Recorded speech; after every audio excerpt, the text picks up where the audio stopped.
ഈ ബ്ലോക്ക് എലമെന്റ്സിന്റെ 4ാമത്തെ ക്ലാസ്സിലേക്ക് എല്ലാവർക്കും സ്വാഗതം. നമ്മൾ കഴിഞ്ഞ ദിവസം ഓക്സിജനെ കുറിച്ചാണ് പഠിച്ചത്. അടുത്തത് ഓസോണിനെ കുറിച്ച് പഠിക്കാം. ഓസോൺ എന്ന് പറയുന്നത് ഓക്സിജന്റെ അലോട്രോപിക് ഫോമാണ്.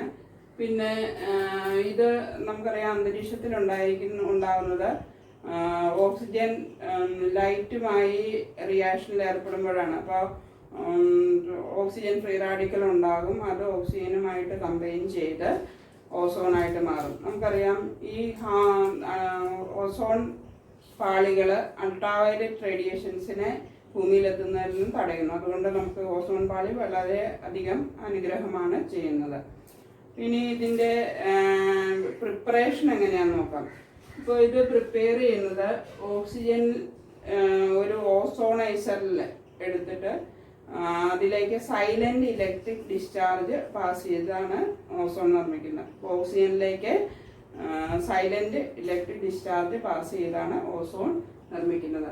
അപ്പോൾ ഇതൊരു എൻഡോതെർമിക് പ്രോസസ്സാണ്. അത് ഡെൽറ്റ എച്ച് വാല്യൂ എന്ന് പറയുന്നത് +142 kJ/mol. അതുകൊണ്ട് തന്നെ ഈ ഓസോൺ എന്തായിരിക്കും, അൺസ്റ്റേബിൾ ആയിരിക്കും. പെട്ടെന്ന് തന്നെ ഡികമ്പോസ് ചെയ്ത് എന്തായിട്ട് മാറാൻ സാധ്യതയുണ്ട്, ഓക്സിജനായി മാറാൻ സാധ്യതയുണ്ട്. പിന്നെ ഇതിൻ്റെ പ്രോപ്പർട്ടീസ്, ഒരു ഓസോൺ ഒരു പെയിൽ ബ്ലൂ ഗ്യാസ് ആയിട്ടും ബ്ലൂ ലിക്വിഡായിട്ടും ഡാർക്ക് വയലറ്റ് സോളിഡായിട്ടും എക്സിസ്റ്റ് ചെയ്യുന്നുണ്ട്. പിന്നെ ഇത് ഹൈ കോൺസെൻട്രേഷനിൽ ഇത് എക്സ്പ്ലോസീവ് ആണ്. കാരണം ഈ ഓസോൺ ഡീകമ്പോസ് ചെയ്ത് ഓക്സിജനായിട്ട് മാറുന്നു. അപ്പോൾ ധാരാളം ഹീറ്റ് ലിബറേറ്റ് ചെയ്യുന്നതുകൊണ്ട് ഇതൊരു ഹൈ കോൺസെൻട്രേഷനിൽ ഓസോൺ എക്സ്പ്ലോസീവ് ആയിട്ട് മാറുന്നു. പിന്നെ ഓക്സിഡൈസിങ് നേച്ചർ, ഇത് വളരെ ഇമ്പോർട്ടൻ്റ് ആയിട്ടുള്ള ഒരു സ്വഭാവമാണ്. ഇതിൻ്റെ oxidising nature O3 gives O2+O. O എന്ന് പറയുന്നത് നെയ്സൻ്റ് ഓക്സിജൻ, അറ്റോമിക് സ്റ്റേജിലുള്ള ഓക്സിജൻ ആണ്. അപ്പോൾ ഈ അറ്റോമിക് സ്റ്റേജിലുള്ള ഓക്സിജനെ ലിബറേറ്റ് ചെയ്യുന്നതുകൊണ്ട് ഒരു ഓക്സിഡൈസിങ് ഏജന്റ് ആയിട്ട് ആക്ട് ചെയ്യുന്നു. ഇങ്ങനെ ഒരു ക്വസ്റ്റ്യൻ ചോദിക്കാറുള്ളതാണ്, why ozone is acting as an oxidising agent. Ozone ഒരു ഓക്സിഡൈസിങ് ഏജന്റ് ആയിട്ട് ആക്ട് ചെയ്യാനുള്ള മെയിൻ ആയിട്ടുള്ള കാരണം എന്താണ്, അത് ലിബറേറ്റ് ചെയ്ത് ഡീകമ്പോസ് ചെയ്ത് നെയ്സൻ്റ് ഓക്സിജനെ ലിബറേറ്റ് ചെയ്യുന്നു. ഇതിന് എക്സാമ്പിൾ ഓക്സിഡൈസിങ് ആക്ഷന് examples, it oxidises lead sulphide to lead sulphate. Lead സൾഫൈഡിനെ ലെഡ് സൾഫേറ്റ് ആക്കി മാറ്റുന്നു. അതുപോലെ അയോഡൈഡിനെ I2 ആയിട്ട്, പൊട്ടാസ്യം അയോഡൈഡ്, സോഡിയം അയോഡൈഡ് അങ്ങനെയുള്ള അയോഡൈഡുകളെ എന്താക്കി മാറ്റുന്നു, അയോഡിനാക്കി മാറ്റുന്നു. അപ്പോൾ ഈ റിയാക്ഷൻ തന്നെ ഈ ഓസോണിന്റെ എസ്റ്റിമേഷന് വേണ്ടിയിട്ട് ഉപയോഗിക്കാം. അപ്പോൾ അത് സാധാരണ ചോദിക്കുന്ന ഒരു ക്വസ്റ്റ്യൻ ആണ്, give A test four estimation of ozone. അപ്പോൾ തന്നിരിക്കുന്ന ഓസോൺ എന്തുമായിട്ട് റിയാക്ട് ചെയ്യുക, പൊട്ടാസ്യം അയോഡൈഡുമായിട്ട് റിയാക്ട് ചെയ്യുക. അപ്പോൾ ലിബറേറ്റ് ചെയ്യുന്ന അയോഡിനെ സോഡിയം തയോസൾഫേറ്റ് ഉപയോഗിച്ച് എസ്റ്റിമേറ്റ്, സ്റ്റാൻഡേർഡ് സോഡിയം തയോസൾഫേറ്റ് ഉപയോഗിച്ച് എസ്റ്റിമേറ്റ് ചെയ്യുക. അപ്പോൾ അതിൽ നിന്ന് നമുക്ക് ഓസോണിൻ്റെ അളവ് കണ്ടുപിടിക്കാനായിട്ട്, എസ്റ്റിമേഷൻ എന്ന് പറഞ്ഞാൽ അതിൻ്റെ അളവ് കണ്ടുപിടിക്കുക എന്നുള്ളതാണ്. അപ്പോൾ അതിൻ്റെ അളവ് കണ്ടുപിടിക്കാം. അപ്പോൾ ഇത് വളരെ ഇമ്പോർട്ടൻ്റ് ആയിട്ടുള്ള റിയാക്ഷൻ ആണ്. ഒന്നുകൂടി പറയാം, തന്നിരിക്കുന്ന ഓസോൺ പൊട്ടാസ്യം അയോഡൈഡുമായിട്ട് റിയാക്ട് ചെയ്യുമ്പോൾ അയോഡിൻ ലിബറേറ്റ് ചെയ്യുന്നു. ഇത് എന്തുപയോഗിച്ച് എസ്റ്റിമേറ്റ് ചെയ്യുന്നു, സ്റ്റാൻഡേർഡ് സോഡിയം തയോസൾഫേറ്റ് ഉപയോഗിച്ച് എസ്റ്റിമേറ്റ് ചെയ്യുന്നു. അടുത്തത് ഓസോണിന്റെ നൈട്രിക് ഓക്സൈഡ് അല്ലെങ്കിൽ ഓക്സൈഡ്സ് ഓഫ് നൈട്രജനുമായിട്ടുള്ള റിയാക്ഷനാണ്. അപ്പോൾ നമുക്കറിയാം, ഈ സൂപ്പർസോണിക് ജെറ്റ് പ്ലെയിൻസ് ഒക്കെ ഉണ്ടല്ലോ, അതിൽ നിന്ന് മെയിനായിട്ട് പുറത്തുവിടുന്ന നൈട്രജന്റെ ഓക്സൈഡ് NO ആണ്, നൈട്രിക് ഓക്സൈഡ് ആണ്. ഈ നൈട്രിക് ഓക്സൈഡ് അന്തരീക്ഷത്തിൽ അല്ലെങ്കിൽ ഓസോൺ പാളികളിലെ ഓസോണുമായിട്ട് റിയാക്ട് ചെയ്ത് NO2 O2 ആയിട്ട് മാറുന്നു.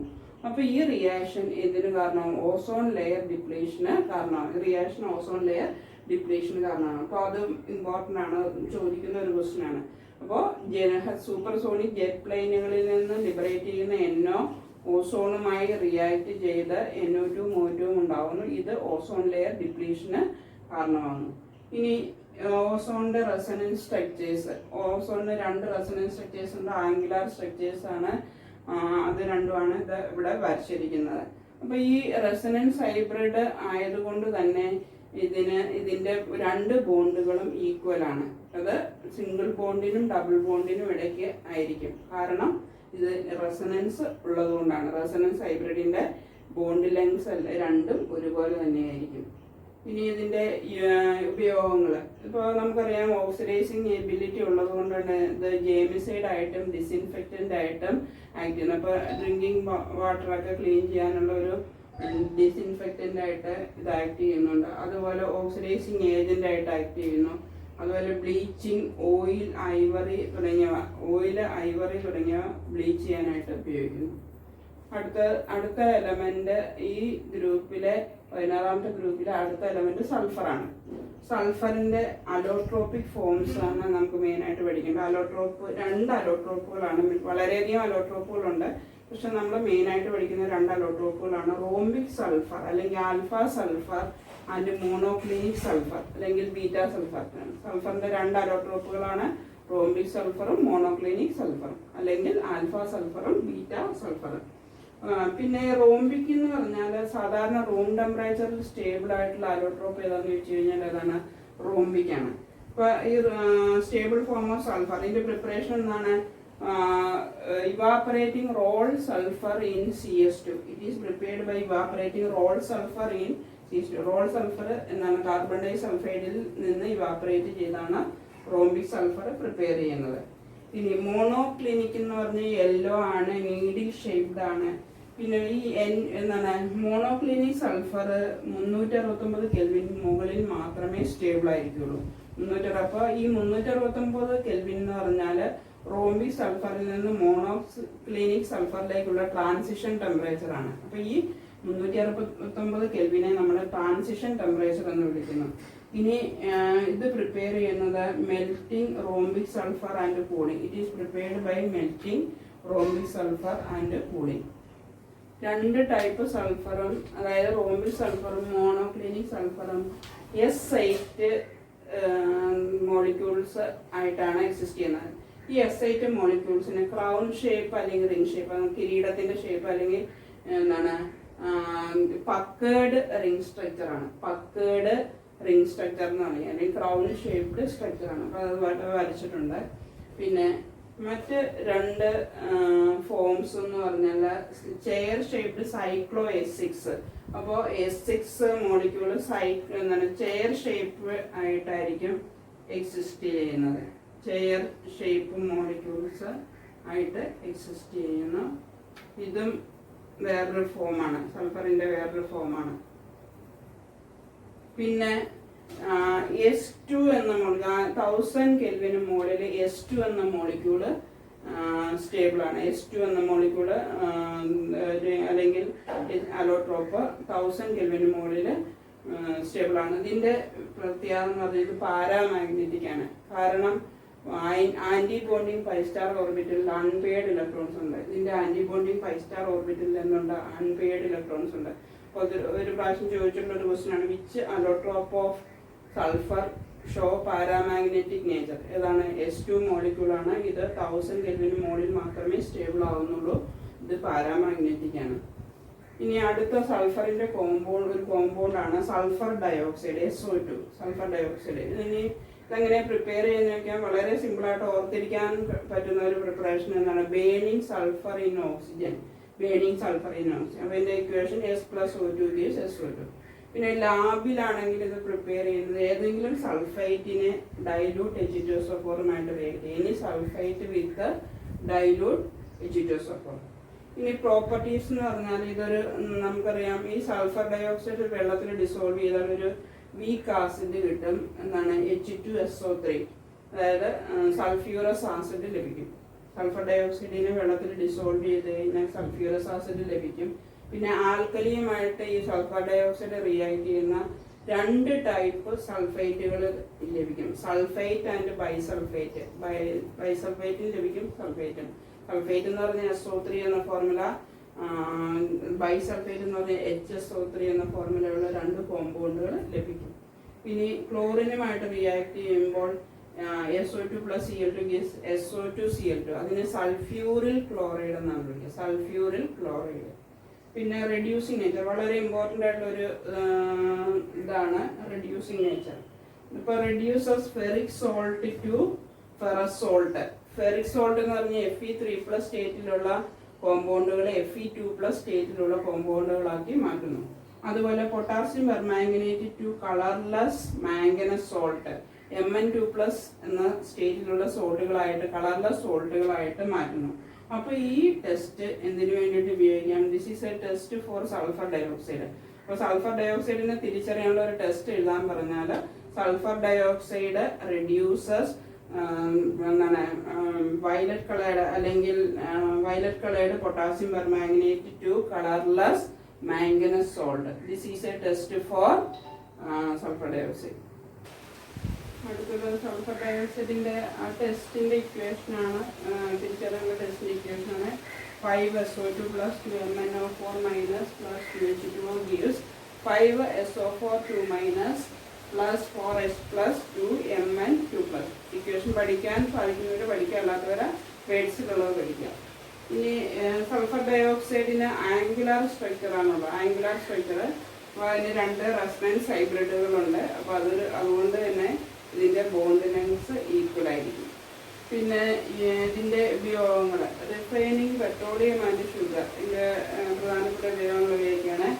പെട്രോളിയം ഷുഗർ നമുക്ക് റിഫൈൻ ചെയ്യാൻ ഉപയോഗിക്കും. For bleaching wool and silk, വൂളും സിൽക്കും ഒക്കെ ബ്ലീച്ച് ചെയ്യാനായിട്ട് ഉപയോഗിക്കും. പിന്നെ for the preparation of sulphuric acid. ഇപ്പോൾ സൾഫ്യൂരിക് ആസിഡ് ആദ്യത്തെ സ്റ്റെപ്പിൽ സൾഫർ ബേൺ ചെയ്ത് സൾഫർ ഡയോക്സൈഡ് ഫോം ചെയ്തിട്ടാണ് സൾഫ്യൂരിക് ആസിഡ് പ്രിപ്പയർ ചെയ്യുന്നത്. അതുപോലെ important oxo acids of sulphur, സൾഫറിൻ്റെ ഇമ്പോർട്ടൻ്റ് പ്രധാനപ്പെട്ട ഓക്സോ ആസിഡുകൾ sulphurous acid H2SO3, sulphuric acid H2SO4, peroxo disulphuric acid H2S2O5 and pyro sulphuric acid H2S2O7. ഇതൊക്കെയാണ് ഇമ്പോർട്ടൻ്റ് ആയിട്ട്. വേറെയും ഓക്സോ ആസിഡുകളുണ്ട്. ഇതൊക്കെയാണ് ഇമ്പോർട്ടൻ്റ് ഓക്സോ ആസിഡ്. നമുക്ക് ഏറ്റവും ഇമ്പോർട്ടൻ്റ് ആയിട്ട് സൾഫറിൻ്റെ കാര്യത്തിൽ പഠിക്കാനുള്ള സൾഫറിൻ്റെ ഓക്സോ ആസിഡാണ് സൾഫ്യൂരിക് ആസിഡാണ്. Sulphuric acid H2SO4. നമുക്കറിയാം sulphuric acid king of chemicals എന്നാണ് അറിയപ്പെടുന്നത്. ഒരു രാജ്യത്തെ പ്രിപ്പയർ ചെയ്യുന്ന സൾഫ്യൂരിക് ആസിഡിൻ്റെ അളവ് ആ രാജ്യത്തിൻ്റെ പുരോഗതിയുടെ ഒരു മാനദണ്ഡം കൂടിയാണ്. അതായത് എല്ലാ വ്യാവസായിക മേഖലകളിലും ഉപയോഗിക്കപ്പെടുന്നുണ്ട് സൾഫ്യൂരിക് ആസിഡ് ഉപയോഗിക്കപ്പെടുന്നത്. അപ്പോൾ ഇത് പ്രിപ്പയർ ചെയ്യുന്ന പ്രോസസ്സിനെ നമ്മൾ കോണ്ടാക്ട് പ്രോസസ്സ് എന്നാണ് വിളിക്കുന്നത്. Contact process.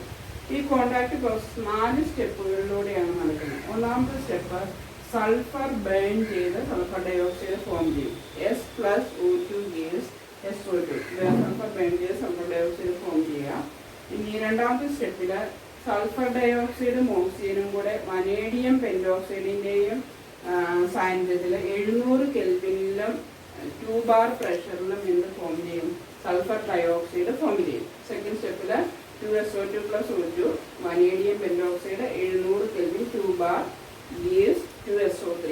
ഇനി മൂന്നാമത്തെ സ്റ്റെപ്പിൽ ഈ ഉണ്ടാകുന്ന സൾഫർ ഡയോക്സൈഡ് എന്തിലേക്ക് ആഗിരണം ചെയ്യാണ്? സൾഫ്യൂരിക് ആസിഡിലേക്ക് തന്നെ ആഗിരണം ചെയ്യാണ്.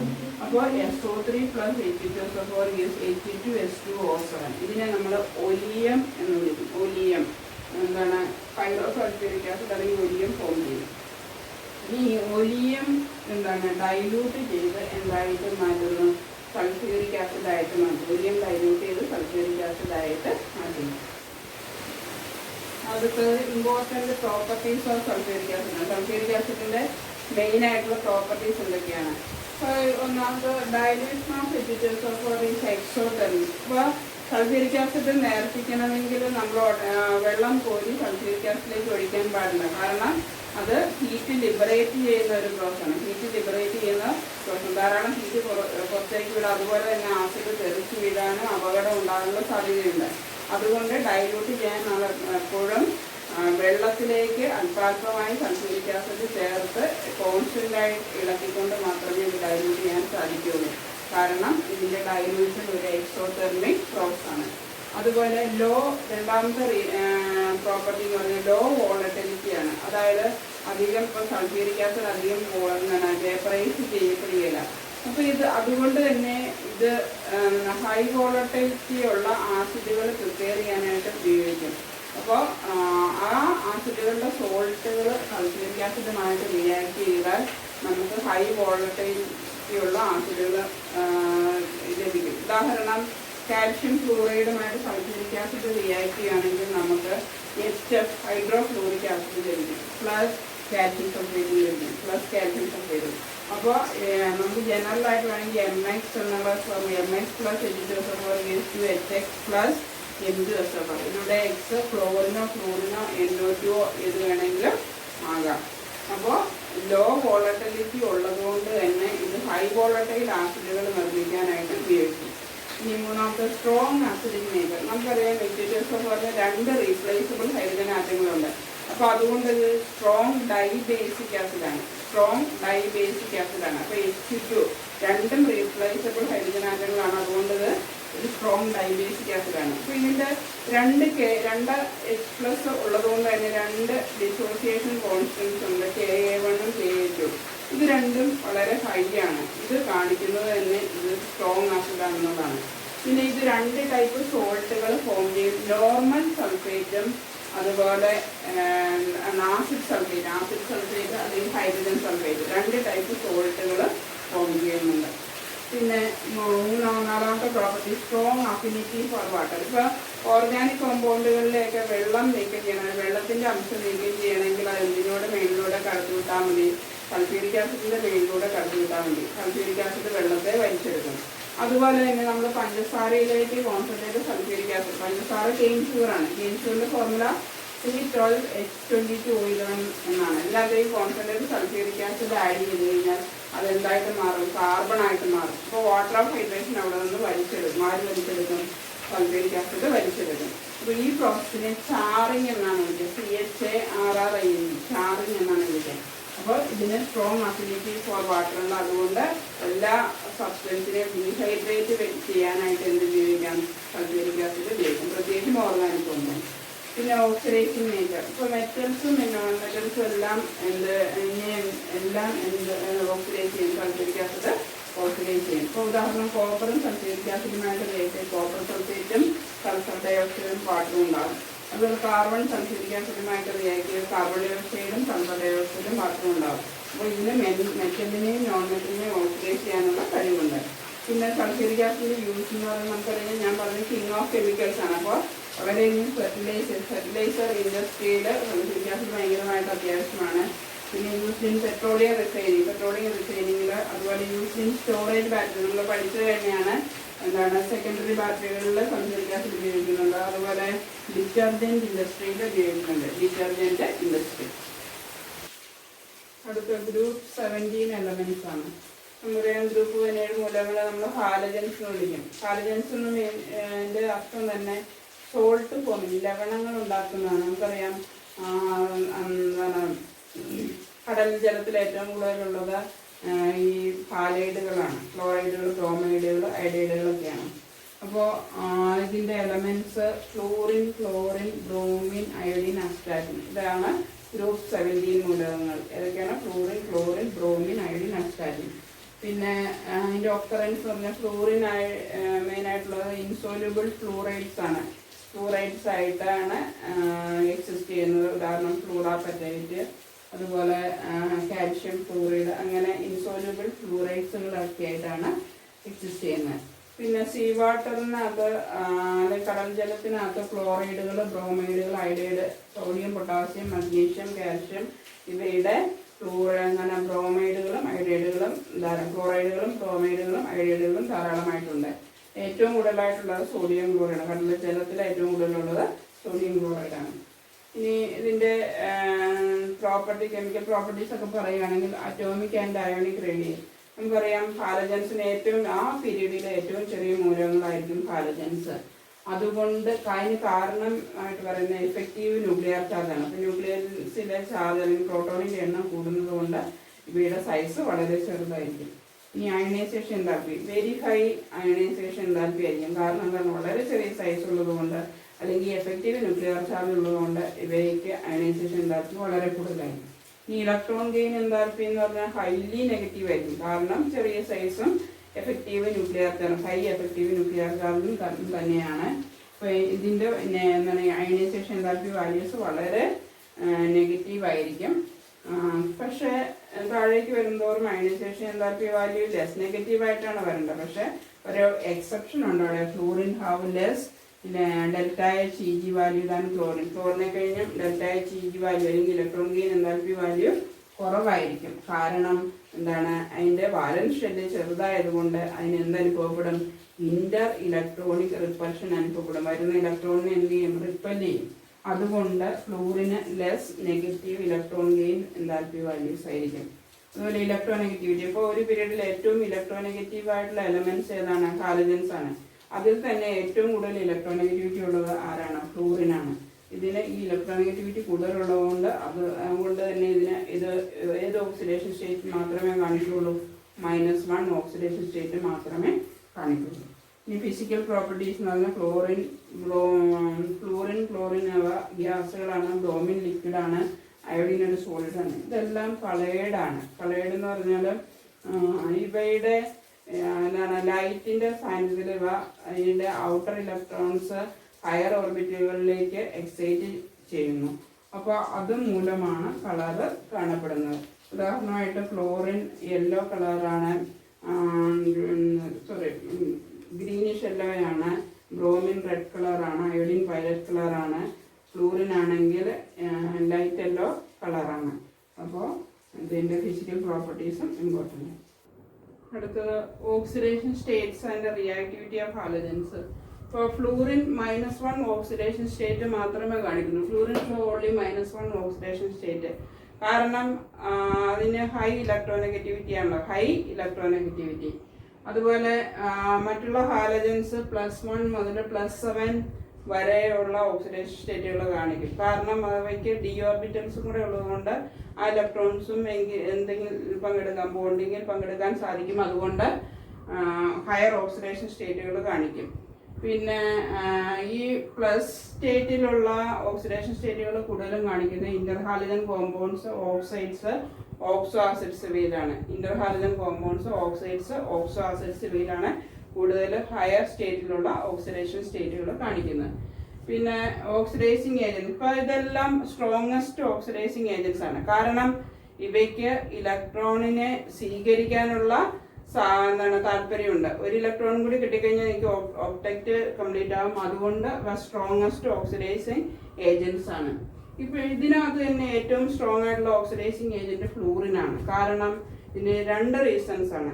ഫ്ലൂറിന് സ്ട്രോങ്ങസ്റ്റ് ഓക്സിഡൈസിങ് ഏജന്റ് ആണ് 2 കാരണം. ലോ ബോണ്ട് ഡിസോസിയേഷൻ എൻതാൽപ്പി, ഫ്ലൂറിന് ബോണ്ട് ഡിസോസിയേഷൻ എൻതാൽപ്പി വളരെ കുറവാണ്. കാരണം അവയുടെ ലോൺ പെയറുകൾ തമ്മിൽ റിപ്പൽ ചെയ്യുന്നു. പിന്നെ രണ്ടാമത്തെ ഹൈ ഹൈഡ്രേഷൻ എൻതാൽപ്പി. രണ്ടാമത്തെ റീസൺ എന്താണ്, ഹൈ ഹൈഡ്രേഷൻ എൻതാൽപ്പി. അടുത്ത fluorine oxidises water to oxygen. Fluorine വാട്ടറിനെ ഓക്സിഡൈസ് ചെയ്ത് ഓക്സിജൻ ആക്കി മാറ്റുന്നു. പക്ഷെ ബാക്കിയുള്ളവ ക്ലോറിൻ, ബ്രോമിൻ എന്നിവ വാട്ടറുമായിട്ട് റിയാക്ട് ചെയ്ത് അവയുടെ ഹൈഡ്രജൻ ഹാലൈഡുകളും ഹൈഡ്രോഹാലിക് ആസിഡുകളുമാണ് ഉണ്ടാകുക. ഉദാഹരണം, ഇപ്പോൾ ക്ലോറിനുമായിട്ട് റിയാക്ട് ചെയ്യുക, ക്ലോറിനും വാട്ടറുമായിട്ട് റിയാക്ട് ചെയ്താൽ HClഉം HOClഉം ഉണ്ടാകും. അതുപോലെ ഇനി അടുത്ത അനോമലസ് ബിഹേവിയർ ഓഫ് ഫ്ലൂറിൻ. മറ്റുള്ളവയിൽ നിന്ന് വ്യത്യസ്തമായ ബിഹേവിയറിനെയാണ് വിളിക്കുക anomalous behaviour. Fluorine anomalous behaviour കാണിക്കാനുള്ള കാരണങ്ങൾ നമ്മൾ പല ഗ്രൂപ്പുകളിലും പഠിച്ചാണ്. Small size, high electronegativity, high ionisation enthalpy, absence of d orbitals. ഈ കാരണങ്ങൾ കൊണ്ടാണ് ഫ്ലൂറിൻ അനോമലസ് ബിഹേവിയർ കാണിക്കുന്നത്. ഇനി ഇതിന് എന്തൊക്കെ കാര്യങ്ങളിലാണ് അനോമലി കാണിക്കുന്നത്? Most reactions of fluorine are exothermic. അപ്പോൾ ഈ ചെറിയ സൈസ് ഉള്ളത് കൊണ്ട് തന്നെ ഇവയുടെ ബോണ്ട്, ഇതിന്റെ ബോണ്ട്, ഇവ ഫോം ചെയ്യുന്ന ബോണ്ട് വളരെ സ്ട്രോങ് ആയിരിക്കും. അതുകൊണ്ട് തന്നെ ഈ ഫ്ലൂറിൻ ഉൾപ്പെട്ട റിയാക്ഷൻസ് എല്ലാം എക്സോതെർമിക് റിയാക്ഷൻസ് ആയിരിക്കും. പിന്നെ fluorine forms only 1 oxo acid. അതുപോലെ എപ്പോഴും എക്സാമിന് ചോദിക്കുന്നതാണ് ഫ്ലൂറിന്റെ ഓക്സോ ആസിഡ് ഏതാണ്? HOF ആണ്. വൈൽ അതേ form A number of oxo acid, വളരെയധികം ഓക്സോ ആസിഡുകൾ ഫോം ചെയ്യുന്നു. HF is A liquid. HF hydrogen fluoride ഒരു ലിക്വിഡ് ആണ്. കാരണം അതിൽ സ്ട്രോങ് ആയിട്ടുള്ള ഇന്റർമോളിക്കുലർ ഹൈഡ്രജൻ ബോണ്ടിങ് ഉണ്ട്. സ്ട്രോങ് ആയിട്ടുള്ള ഇന്റർമോളിക്കുലർ ഹൈഡ്രജൻ ബോണ്ടിങ് ഉണ്ട്. പക്ഷെ ബാക്കിയുള്ള hydrogen halide HCl, HBr, HI തുടങ്ങിയവയെല്ലാം ഗ്യാസുകളായിരിക്കും. അപ്പോൾ ഇതാണ് ഈ 3 പ്രോപ്പർട്ടീസ് ആണ് അനോമലസ് പ്രോപ്പർട്ടീസ് ഓഫ് ഫ്ലൂറിൻ. അടുത്ത റിയാക്ഷൻ വിത്ത് ഹൈഡ്രജൻ. ഹൈഡ്രജനുമായിട്ട് റിയാക്ട് ചെയ്ത് ഹൈഡ്രജൻ ഹാലൈഡുകൾ ഫോം ചെയ്യുന്നു. ഈ ഹൈഡ്രജൻ ഹാലൈഡുകൾ വെള്ളത്തിൽ ഡിസോൾവ് ചെയ്ത് ഹൈഡ്രോഹാലിക് ആസിഡുകൾ ഫോം ചെയ്യും. അപ്പോൾ ഈ ഹൈഡ്രജൻ ഹാലൈഡുകൾ ഏതാണ്? Hydrogen fluoride, hydrogen chloride, hydrogen bromide, hydrogen iodide. ഇതിന്റെ സ്റ്റെബിലിറ്റിയുടെ ഓർഡർ നോക്കിക്കഴിഞ്ഞാൽ ഏറ്റവും കൂടുതൽ സ്റ്റേബിൾ ഏതായിരിക്കും? HF ആയിരിക്കും. ഏറ്റവും കുറവ് സ്റ്റേബിൾ HI ആയിരിക്കും. അതുപോലെ ആസിഡ് സ്ട്രെങ്ത് ആണെങ്കിലും ഏറ്റവും കൂടുതൽ ഏതിനായിരിക്കും? HIക്ക് ആയിരിക്കും. അതുപോലെ റെഡ്യൂസിങ് നേച്ചറും ഏറ്റവും കൂടുതൽ ഏതിനാകാം, HIക്കാകാം. അപ്പോൾ ഈ 3 പ്രോപ്പർട്ടിക്കും കാരണമാണ് this is due to decrease in bond dissociation enthalpy. ഏറ്റവും കുറവ് ബോണ്ട് ഡിസോസിയേഷൻ എൻതാൽപ്പി ഉള്ളത് ആർക്കായിരിക്കും, HIക്കായിരിക്കും. അതുകൊണ്ട് HI ആയിരിക്കും ഏറ്റവും കൂടുതൽ ആസിഡ് സ്ട്രെങ്ത് കാണിക്കുന്നത്, അല്ലെങ്കിൽ ഏറ്റവും കൂടുതൽ റെഡ്യൂസിങ് ക്യാരക്ടർ കാണിക്കുന്നത്. പിന്നെ റിയാക്ഷൻ വിത്ത് ഓക്സിജൻ, ഫ്ലൂറിൻ 2 ഓക്സൈഡുകളാണ് ഫോം ചെയ്യുന്നത്, OF2 ആൻഡ് O2F2. ഇതിനെ നമ്മൾ ഓക്സിജൻ ഫ്ലൂറൈഡുകൾ എന്നാണ് വിളിക്കുന്നത്. ഇപ്പം ഇതും ക്വസ്റ്റ്യൻ ചോദിച്ചിട്ടുള്ളതാണ്. ഈ ഫ്ലൂറിനും ഓക്സിജനും തമ്മിലുള്ള കോമ്പൗണ്ടുകളെ നമ്മൾ ഓക്സിജൻ ഫ്ലൂറൈഡ്സ് എന്ന് വിളിക്കുന്നു. കാരണം എന്താ, കാരണം ഫ്ലൂറിൻ എന്തിനേക്കാൾ ഇലക്ട്രോനെഗറ്റീവ് ആണ്, ഓക്സിജനേക്കാൾ ഇലക്ട്രോനെഗറ്റീവ്. ഇതിൽ O2F2 അൺസ്റ്റേബിൾ ആണ്, പെട്ടെന്ന് തന്നെ ഡീകമ്പോസ് ചെയ്തു പോകും. OF2 ആണ് സ്റ്റേബിൾ ആയിട്ടുള്ളത്. അപ്പോൾ കാരണം electronegativity of fluorine is high compared to oxygen, electronegativity of fluorine compared to oxygen. Oxygen based electronegativity fluorine കൂടുതലായി. മറ്റുള്ള ഓക്സൈഡുകൾ എന്ന് പറഞ്ഞാൽ +1 to +7 വരെയുള്ള ഓക്സൈഡുകൾ ഫോം ചെയ്യാം. അപ്പോൾ ക്ലോറിന് Cl2O, Cl2O2, Cl2O6, Cl2O7 എന്ന ഓക്സൈഡുകൾ, ബ്രോമിൻ Br2O, BrO2, BrO3, അതുപോലെ I2O4, I2O5, I2O7. ഇനി ഇതെല്ലാം ഓക്സിഡൈസിങ് ഏജന്റ്, ഈ ഓക്സൈഡുകളെല്ലാം ഓക്സിഡൈസിങ് ഏജൻസ് ആയിട്ട് ആക്ട് ചെയ്യും. അതുപോലെ ഫ്ലൂറിൻ്റെ ഓക്സൈഡുകൾ ഫ്ലൂറിനേറ്റിംഗ് ഏജൻസ് ആയിട്ട് ആക്ട് ചെയ്യുന്നു. ഫ്ലൂറിൻ്റെ ഓക്സൈഡുകൾ ഫ്ലൂറിനേറ്റിംഗ് ഏജൻസ് ആയിട്ട് ആക്ട് ചെയ്യുന്നു. ഇനി അടുത്തത് ക്ലോറിൻ ഗ്യാസിനെ കുറിച്ച്. ഇപ്പോൾ ക്ലോറിൻ ഗ്യാസ് ആദ്യമായിട്ട് പ്രിപ്പയർ ചെയ്തത് ഷിലെ എന്ന് പറയുന്ന സയൻറ്റിസ്റ്റാണ്. അതിനെ നെയിം ചെയ്തത് ഡേവി എന്ന സയൻറ്റിസ്റ്റാണ്. അതിനെ നെയിം ചെയ്തത് ഡേവി എന്ന്. കാരണം ക്ലോറിന് ഗ്രീനിഷ് യെല്ലോ കളറാണുള്ളത്. അപ്പോൾ ആ കളറിനെ ഇൻഡിക്കേറ്റ് ചെയ്യാനാണ് അതിന് ക്ലോറിൻ എന്ന നെയിം ഇട്ടിരിക്കുന്നത്. ഇനി ഇതിൻ്റെ preparation from HCl and manganese dioxide. HCl manganese ഡയോക്സൈഡും കൂടെ ഹീറ്റ് ചെയ്ത് കഴിഞ്ഞാൽ നമുക്ക് ഒരു ഗ്രീനിഷ് യെല്ലോ കളറുള്ള ഒരു ഗ്യാസ് കിട്ടുന്നത് ക്ലോറിനാണ്. അതുപോലെ common salt, concentrated sulphuric acid and manganese dioxide. Common salt, അപ്പോൾ ഏതെങ്കിലും ഒരു ക്ലോറൈഡും, കോമൺ സോൾട്ട് തന്നെ വേണമെന്നില്ല, ഏതെങ്കിലും ഒരു ക്ലോറൈഡും കോൺസെൻട്രേറ്റഡ് സൾഫ്യൂരിക് ആസിഡും മാംഗനീസ് ഡയോക്സൈഡും ഹീറ്റ് ചെയ്ത് കഴിഞ്ഞാൽ നമുക്ക് ക്ലോറിൻ ഗ്യാസ് കിട്ടും. അപ്പോൾ ആ ക്ലോറിൻ്റെ ഒരു ടെസ്റ്റ് കൂടിയാണത്, നമ്മൾ ലാബിൽ ചെയ്യുന്നതാണ്. ഇനി മാനുഫാക്ചർ ഓഫ് ക്ലോറിൻ വ്യാവസായികമായിട്ട് നിർമ്മിക്കുന്നത് അല്ലെങ്കിൽ വലിയ അളവിൽ നിർമ്മിക്കുന്നത് ഡീകൺസ് പ്രോസസ്സ് വഴിയാണ്. ഇപ്പോൾ ഇത് HClന്റെ ഓക്സിഡേഷനാണ്. എന്തിൻ്റെ പ്രസൻസിൽ, CuCl2 കാറ്റലിസ്റ്റിൻ്റെ പ്രസൻസിൽ HClനെ ഓക്സിഡൈസ് ചെയ്യാം. പിന്നെ രണ്ടാമത്തെ ഇലക്ട്രോലിസിസ് ഓഫ് NaCl സൊല്യൂഷൻ. അപ്പോൾ NaCl സൊല്യൂഷനെ ഇലക്ട്രോലൈസ് അല്ലെങ്കിൽ ബ്രൈൻ സൊല്യൂഷനെ ഇലക്ട്രോലിസിസ് നടത്തി കഴിഞ്ഞാൽ നമുക്ക് ആനോഡിൽ ക്ലോറിൻ കിട്ടും. അതുപോലെ അതിൻ്റെ പ്രോപ്പർട്ടീസ്, ഇത് ക്ലോറിൻ ഗ്യാസ് മെറ്റൽസുമായിട്ടും നോൺ മെറ്റൽസുമായിട്ടും റിയാക്ട് ചെയ്യും. ഉദാഹരണം അലുമിനിയം ക്ലോറിനുമായിട്ട് റിയാക്ട് ചെയ്യും, AlCl3. ഫോസ്ഫറസും ക്ലോറിനുമായിട്ട് റിയാക്ട് ചെയ്ത് PCl3 PCl5 ഉണ്ടാകാം. പിന്നെ ഇതിന് ഹൈഡ്രജനുമായിട്ട് ആക്കുന്നത്. അപ്പോൾ ഹൈഡ്രജൻ ഉള്ള കോമ്പൗണ്ടുകളായിട്ട് ഇത് പെട്ടെന്ന് റിയാക്ട് ചെയ്യും. ഉദാഹരണം ഹൈഡ്രജനും ക്ലോറിനും കൂടെ റിയാക്ട് ചെയ്ത് HCl ഫോം ചെയ്യും. ഹൈഡ്രജൻ സൾഫൈഡും ക്ലോറിനുമായിട്ട് റിയാക്ട് ചെയ്ത് HClഉം സൾഫറും ഫോം ചെയ്യും. അപ്പോൾ അതുപോലെ ഓർഗാനിക് കോമ്പൗണ്ടുകളുമായിട്ട് റിയാക്ട് ചെയ്യുന്നുണ്ട്, ഹൈഡ്രജൻ ക്ലോറൈഡ് ഉണ്ടാകുന്നുണ്ട്. ഇനി അമോണിയമായിട്ടുള്ള റിയാക്ഷൻ ഇമ്പോർട്ടൻ്റ് ആണ്. എക്സസ് അമോണിയമായിട്ട് ക്ലോറിൻ റിയാക്ട് ചെയ്യുമ്പോൾ അമോണിയം ക്ലോറൈഡും നൈട്രജനും ലഭിക്കും. ഇനി എക്സസ് ക്ലോറിനും കുറച്ച് അമോണിയമായിട്ട് റിയാക്ട് ചെയ്യുകയാണെങ്കിൽ NCl3യും HClഉം നൈട്രജൻ ട്രൈക്ലോറൈഡും HClഉം ആയിരിക്കും ഉണ്ടാകുന്നത്. Reaction of chlorine with alkali. ഇപ്പോൾ കോൾഡ് ഡൈല്യൂട്ട് ആൽക്കലിയുമായിട്ടും ഹോട്ട് കോൺസെൻട്രേറ്റഡ് ആൽക്കലിയുമായിട്ടും ക്ലോറിൻ 2 തരത്തിലാണ് റിയാക്ട് ചെയ്യുന്നത്. ആദ്യത്തെ റിയാക്ഷൻ കോൾഡ് ഡൈല്യൂട്ട് ആൽക്കലി. ഇപ്പോൾ 2NaOH plus Cl2 gives NaCl plus NaOCl plus H2O. അപ്പോൾ സോഡിയം ഹാലൈഡും കിട്ടും, സോഡിയം ഹൈപ്പോഹാലൈറ്റും കിട്ടും. അപ്പോൾ സോഡിയം ക്ലോറൈഡും സോഡിയം ഹൈപ്പോക്ലോറൈറ്റും കിട്ടും പ്ലസ് H2O. ഇനി ഹോട്ട് കോൺസെൻട്രേറ്റഡ് ആൽക്കലിയുമായിട്ട് 6NaOH plus 3Cl2 gives 5NaCl plus NaClO3. Sodium chlorate ആണ് കിട്ടുന്നത് ഇവിടെ. ആദ്യത്തെ സോഡിയം ഹൈപ്പോക്ലോറൈഡ്, ഇവിടെ സോഡിയം ക്ലോറേറ്റും പ്ലസ് 3H2O. അപ്പോൾ ഇത് ഇമ്പോർട്ടൻ്റ് ആയിട്ടുള്ള റിയാക്ഷൻ ആണ്, കോൾഡ് ഡൈല്യൂട്ട് ആൽക്കലിയും ഹോട്ട് കോൺസെൻട്രേറ്റഡ് ആൽക്കലിയുമായിട്ടുള്ള റിയാക്ഷൻ. അതുപോലെ ഫോർമേഷൻ ഓഫ് ബ്ലീച്ചിങ് പൗഡർ നമ്മൾ കഴിഞ്ഞ വർഷവും പഠിച്ചാണ്. ബ്ലീച്ചിങ് പൗഡർ എങ്ങനെ പ്രിപ്പയർ ചെയ്യുന്നത്?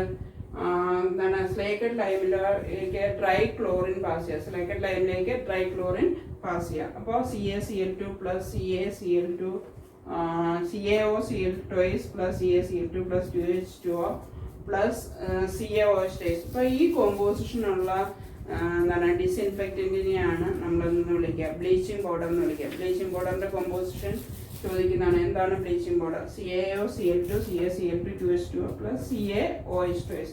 അതും കൂടെ ഉണ്ടെങ്കിലാണ് അത് ബ്ലീച്ചിങ് പൗഡർ ആകുന്നത്. ഇനി oxidising nature of chlorine water. നമ്മൾ ക്ലോറിൻ വാട്ടർ കുറച്ച് നേരം വെച്ച് കഴിഞ്ഞാൽ അത് ഓക്സിഡൈസിങ് നേച്ചർ, അതിൻ്റെ ഒരു ഓക്സിഡൈസിങ് നേച്ചർ ഉണ്ടാകും. എന്തുകൊണ്ടാണ്? അപ്പോൾ ക്ലോറിൻ വാട്ടറുമായിട്ട് റിയാക്ട് ചെയ്യുമ്പോൾ HCl HOCl ഉണ്ടാവും. HOCl ഡീകമ്പോസ് ചെയ്ത് HCl നെയ്സെന്റ് ഓക്സിജനും ഫോം ചെയ്യും. ഈ നെയ്സെന്റ് ഓക്സിജനാണ് എന്തിൻ്റെ ബ്ലീച്ചിങ് നേച്ചറിന് കാരണം? ഈ ക്ലോറിൻ വാട്ടറിന്റെ ബ്ലീച്ചിങ് നേച്ചറിന് കാരണം. അപ്പോൾ അത് ചോദിക്കുന്ന ഒരു ക്വസ്റ്റ്യൻ ആണ്. എന്തുകൊണ്ടാണ് ക്ലോറിൻ വാട്ടർ ഒരു ബ്ലീച്ചിങ് ഏജന്റ് ആയിട്ട് ആക്ട് ചെയ്യുന്നത്? അപ്പോൾ ഇത് വേറെ ഒന്നും അറിയില്ലെങ്കിൽ ഇത്രയെങ്കിലും എഴുതി വയ്ക്കുക. Due to the presence of nascent oxygen, അല്ലെങ്കിൽ due to the formation of nascent oxygen.